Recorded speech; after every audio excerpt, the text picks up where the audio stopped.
El refugio o asilo político fue una de las primeras opciones que nosotros consideramos para lograr nuestra residencia permanente aquí en Canadá, teniendo en cuenta que veníamos de una dictadura comunista como es la de Cuba. No sabíamos en aquel momento que el refugio no es una vía para emigrar, sino es una herramienta que tienen los gobiernos para otorgar protección a aquellas personas que temen por sus vidas por determinadas razones. Nosotros no clasificábamos, por el hecho de venir de una dictadura, no nos hacía personas elegibles para solicitar asilo. Para emigrar existen todos los programas migratorios de los que hemos hablado aquí y que bueno, están muy claros ahí en la página de canadá.ca, que es la que nosotros siempre les recomendamos para que visiten y se informen. Todo está ahí clarito y muy bien explicado. Lo único que necesitas es tres cosas: tiempo, sentido común y dominio del inglés o el francés.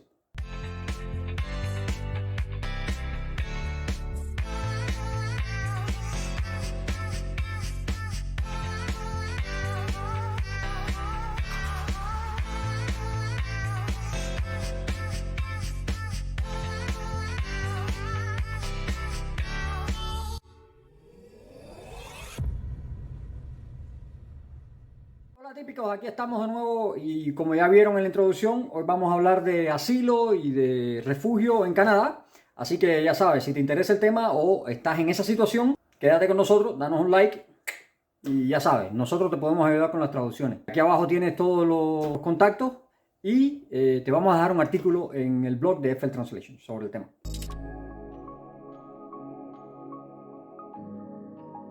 La legislación canadiense y las Naciones Unidas definen legalmente las diferencias entre refugiados genuinos y aquellos que buscan una mejoría económica.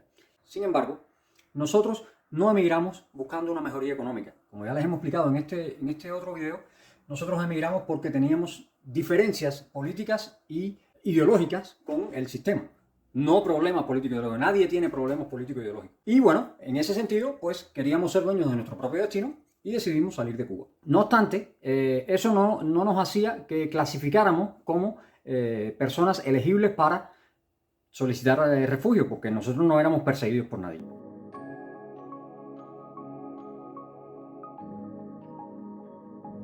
Vamos a ver quiénes son las personas que pueden solicitar asilo en Canadá. Son todas aquellas personas que tengan razones genuinas para temer por su vida o integridad física o sufrir castigos severos o torturas o incluso asesinato en caso de regresar a sus países de origen o de los países de donde vienen huyendo por razones de raza, religión, nacionalidad, afiliación a un grupo social en particular o incluso por opiniones políticas. En el caso de Cuba, este último tema, el de las opiniones políticas, es el más importante. Si alguien sufre algún tipo de persecución o represión por su tema racial o religioso, al final, si se busca un poco más, todo termina en una razón política.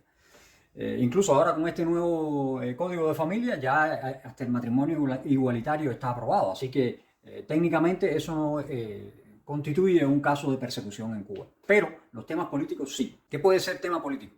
Un tema político puede ser que tú seas, por ejemplo, un opositor, que tú seas incluso familia de un opositor y entonces te persigan o te repriman a ti para tomar entonces represalias contra ese opositor, o incluso tú puedes ser una persona que no participa en las actividades políticas, un 1 de mayo, un acto de repudio y eso te puede traer consecuencias después a ti para tu vida profesional o tu vida personal, etcétera, etcétera. Entonces, ¿quiénes son las personas que no son elegibles para solicitar refugio en Canadá? En primer lugar están aquellas personas que ya tengan una solicitud de refugio en otro lugar. Si ya tú estás en el proceso de refugio en otro país, pues entonces no tiene sentido que lo pidas aquí también. Número 2, aquellas personas que sean sospechosas de haber perseguido a otras en el pasado. Y también aquellas personas que hayan cometido acciones que constituyan un delito en la legislación canadiense. Y aquí estamos entrando en el terreno no negociable de la inadmisibilidad. Cualquier acción cometida fuera de Canadá que constituya un delito en la Constitución canadiense te hace inadmisible para entrar a este país. Por ejemplo, según la Constitución cubana, es totalmente legal defender la revolución, entre comillas, de cualquier manera, incluso con las armas. Si tú, para defender el régimen cubano, has participado en actos de repudio con piedras y palos, has torturado, has amenazado o incluso has matado en Cuba, puede que sea una hazaña heroica. Pero en Canadá es un delito y automáticamente te hace inadmisible para visitar, solicitar asilo o participar en cualquier otro programa migratorio. Si ocultas esta información para obtener protección y llegas a convertirte en ciudadano canadiense, todo se podría revocar en caso de que se descubriese la verdad, así hayan pasado 30 años. Porque esa ciudadanía se obtuvo por naturalización y no por nacimiento. Estamos convocando a todos los revolucionarios del país, a todos los comunistas, a que salgan a las calles en cualquiera de los lugares donde se vayan a producir estas provocaciones. Tienen que pasar por encima de nuestros cadáveres si quieren enfrentar a la revolución. Y estamos dispuestos a todo. Y estaremos en las calles combatiendo. Pero la orden de combate está a la calle los revolucionarios.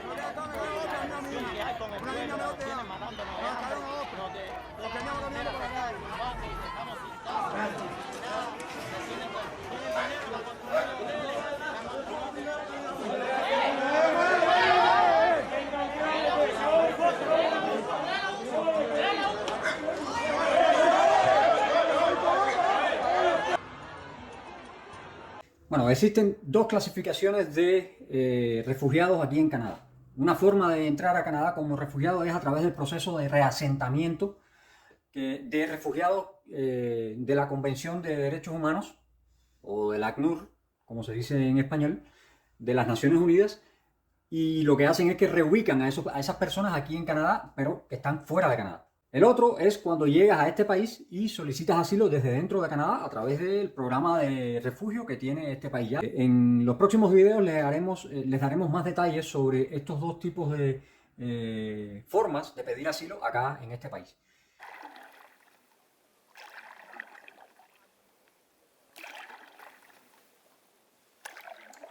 ¿Qué tipo de ayuda reciben los refugiados en Canadá? Ya sea a través del gobierno de Canadá o de la provincia de Quebec o de patrocinadores privados, cada refugiado recibe servicios esenciales, así como apoyo financiero y emocional, una vez que están en Canadá, por el transcurso de un año o 6 meses en dependencia, o hasta que pueda mantenerse económicamente por sí mismo, si eso sucede primero.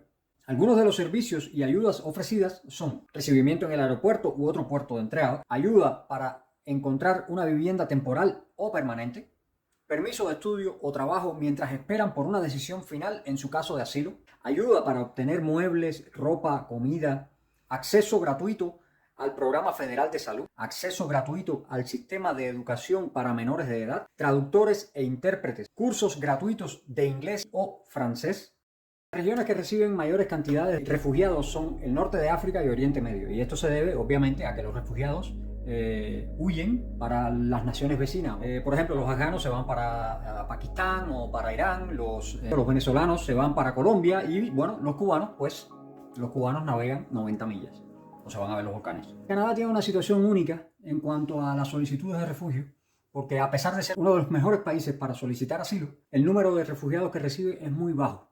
Por ejemplo, en 2022 las solicitudes de asilo que recibió Canadá fueron alrededor de 82.000. ¿Por qué? Bueno, el problema es que Canadá tiene una especie de blindaje geográfico en términos de migración. Canadá está rodeada de agüita y de gringuito, por donde quiera. Los países emisores de refugiados más cercanos que tiene Canadá son México y Cuba.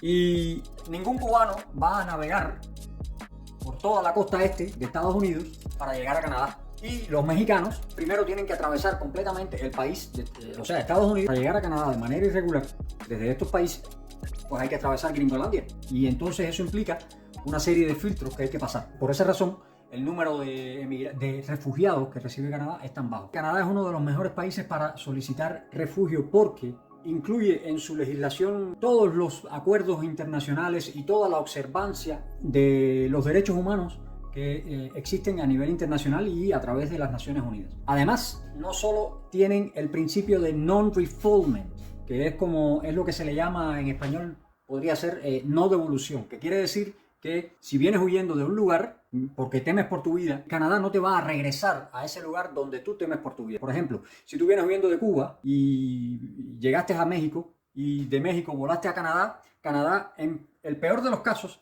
te regresaría a México, pero no a Cuba. El otro tema, y aquí es donde viene la parte interesante, es el acuerdo que tiene Canadá con Estados Unidos, que es lo que se llama el Safe Third Country Agreement, o el acuerdo con Estados Unidos de tercer país seguro. Esto juega en contra de los solicitantes de refugio y también puede jugar a favor, en dependencia de la situación de cada cual. Si tú vienes desde Estados Unidos a pedir asilo, tú tienes que haber pedido asilo primero en Estados Unidos y que te lo hayan negado. Aquí también hay excepciones. Tú puedes solicitar asilo en Canadá porque tú, por ejemplo, tienes un familiar en Canadá que te puede recibir. Ni siquiera tiene que ser ciudadano. Puede ser ciudadano, residente permanente, puede tener una solicitud, puede tener un estatus de persona protegida o incluso puede tener un permiso de estudio o trabajo. Esta persona puede ser un padre, una madre, un hijo, un tío, un sobrino, un abuelo o incluso un nieto. Hay otras excepciones que también están incluidas en este acuerdo. Y es, por ejemplo, algún menor que venga desde Estados Unidos no acompañado. Canadá no lo puede devolver y tiene que asumirlo porque Canadá tiene un principio muy importante y que tiene mucho valor aquí en Canadá, que es el mejor interés para el niño. No tiene que ser un niño, puede ser un adolescente menor de 18 años que venga por la frontera solo. Canadá no le va a cerrar la puerta.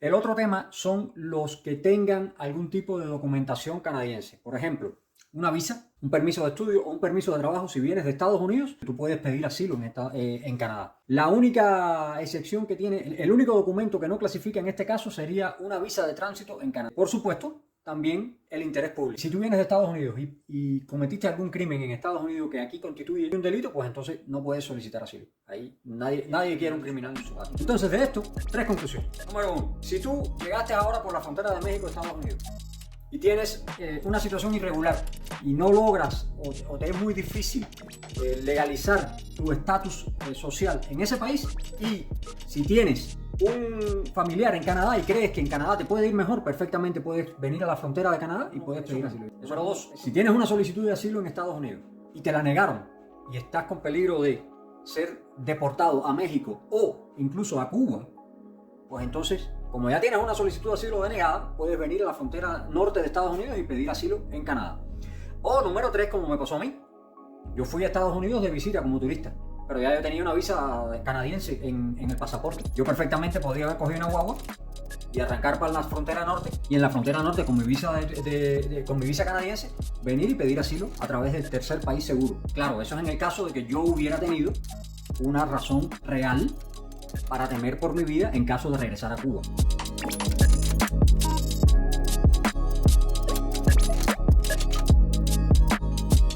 Existe un criterio generalizado de que es relativamente fácil que Canadá acepte las solicitudes de asilo, y esto se basa en que Canadá tiene una política de creer en el testimonio de los solicitantes. Siempre escuchan los testimonios sobre la base de que esa persona está diciendo la verdad. Eso es un valor que hay aquí. Aquí tú eres inocente hasta que se demuestra lo contrario. Entonces, Canadá nunca va a contactar al país del cual tú vienes huyendo para verificar los testimonios que tú estás dando o las evidencias que tú estás aportando. Incluso si no tienes evidencias y tienes un testimonio creíble y coherente, muchas veces no hace falta ni evidencia para probar tu caso.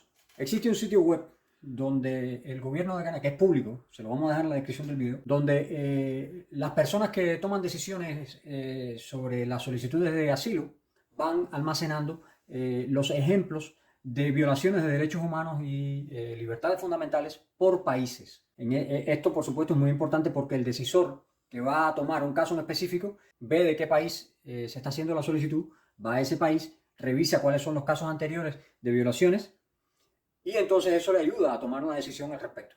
Esto, obviamente, Cuba tiene un largo historial en ese sitio web, y esto, por supuesto, es beneficioso de alguna manera para aquellas personas que vienen de Cuba a solicitar asilo, porque tienen grandes posibilidades de que su solicitud sea aprobada. Como ya les decía anteriormente, Canadá confía mucho en la honestidad humana y ya por default infiere que la persona que está haciendo la solicitud de asilo está diciendo la verdad. Entonces, imagínense que ustedes vienen huyendo de su país, el que sea. Que ustedes vienen huyendo porque el gobierno los está persiguiendo, porque se escaparon de una prisión donde los estaban torturando, o porque hay un mafioso que les está cayendo atrás por la razón que sea para matarlos. Y entonces ustedes llegan a Canadá y entonces después de ustedes sufrir todo el estrés de una travesía irregular por varios países, etcétera, etcétera, hasta llegar aquí a Canadá, imagínense que Canadá entonces está recibiéndolos con recelo, les está haciendo preguntas de adelante y para atrás y de atrás para adelante para cogerlos en diferentes... No, eso aquí no sucede. Canadá es un país humano por naturaleza. Por eso es que Canadá no va nunca a contactar al país de origen para contrastar la información que ustedes les están dando, porque ustedes están primero. Eso sería, imagínense que ahora ustedes vengan huyendo de Cuba y que entonces Canadá contacte a Cuba para verificar la información que ustedes están dando. Entonces ya ustedes le están diciendo, Periquito Pérez está en Canadá, actívame los contactos allá y que parezca un accidente. Eso no sucede, porque a pesar de que tú eres un extraño, que de Canadá no te conoce, tú eres un ser humano y mereces compasión. Y supuestamente vienes de sufrir una situación estresante y dolorosa. Por tanto, tú recibes aquí en este país toda la ayuda psicológica y de todos los sentidos que este país puede darte. Hasta tanto no se demuestre lo contrario. Cuando se demuestre lo contrario, ya entonces habrá que atenerse a las consecuencias la persona que esté mintiendo. Desgraciadamente, muchas personas se aprovechan de esa bondad preconcebida que existe por ley en este país. Por eso es que siempre existe la posibilidad de cualquier beneficio que se le haya otorgado a la persona se le sea revocado, incluso la ciudadanía. ¿Por qué? Porque la ciudadanía es por opción y no por nacimiento. Cuando se te otorga una ciudadanía sobre la base de un testimonio falso o sobre la base de mentiras, todo se te puede quitar e incluso puedes sufrir años de cárcel. Entonces, en el próximo capítulo les hablaremos de cómo pedir asilo desde dentro de Canadá. Y siempre les recuerdo, esto no es una vía para emigrar. Solicitar refugio no es emigrar. Solicitar refugio es pedir ayuda para proteger tu vida. Una persona que utilice la vía del refugio para quedarse en Canadá estaría utilizando recursos que están destinados para personas que de verdad lo necesitan. Por ejemplo, una persona que viene huyendo del talibán en Afganistán o que viene huyendo de un matón del cartel de Sinaloa. Es importante tener conciencia de que para emigrar hay miles de programas. Nosotros tenemos videos de varios programas que hay para emigrar en nuestro canal. El sitio web de canadá.ca está lleno de programas migratorios. No hace falta utilizar indiscriminadamente la vía del refugio para venir a vivir a Canadá. Así que ya sabes, si quieres emigrar a Canadá, utiliza los programas migratorios. Si temes por tu vida, pues entonces solicita la ayuda del gobierno de Canadá y ya sabes, siempre hay una solución. No me aflojen ni en la curva, porque el cielo es el límite.